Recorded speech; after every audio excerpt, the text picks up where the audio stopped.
Exodus 2. Now a man of the tribe of Levi married a Levite woman, and she became pregnant and gave birth to a son.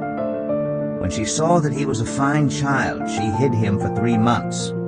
But when she could hide him no longer, she got a papyrus basket for him and coated it with tar and pitch. Then she placed the child in it and put it among the reeds along the bank of the Nile. His sister stood at a distance to see what would happen to him. Then Pharaoh's daughter went down to the Nile to bathe, and her attendants were walking along the riverbank. She saw the basket among the reeds and sent her female slave to get it. She opened it and saw the baby. He was crying, and she felt sorry for him. "This is one of the Hebrew babies," she said. Then his sister asked Pharaoh's daughter, "Shall I go and get one of the Hebrew women to nurse the baby for you?" "Yes, go," she answered. So the girl went and got the baby's mother. Pharaoh's daughter said to her, "Take this baby and nurse him for me, and I will pay you." So the woman took the baby and nursed him. When the child grew older, she took him to Pharaoh's daughter, and he became her son. She named him Moses, saying, "I drew him out of the water."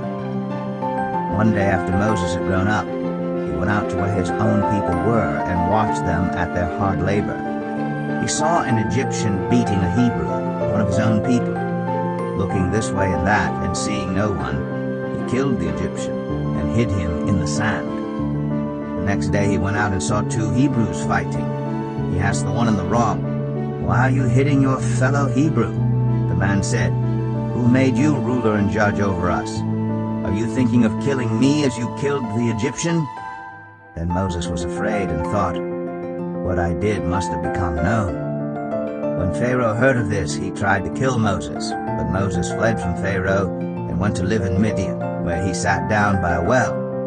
Now a priest of Midian had 7 daughters, and they came to draw water and filled the troughs to water their father's flock. Some shepherds came along and drove them away, but Moses got up and came to their rescue and watered their flock. When the girls returned to Reuel, their father, he asked them, "Why have you returned so early today?" They answered, "An Egyptian rescued us from the shepherds. He even drew water for us and watered the flock." "And where is he?" Reuel asked his daughters. "Why did you leave him? Invite him to have something to eat." Moses agreed to stay with the man, who gave his daughter Zipporah to Moses in marriage. Zipporah gave birth to a son, and Moses named him Gershom, saying, "I have become a foreigner in a foreign land." During that long period the king of Egypt died. The Israelites groaned in their slavery and cried out, and their cry for help because of their slavery went up to God.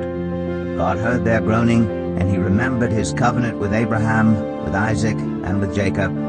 So God looked on the Israelites and was concerned about them.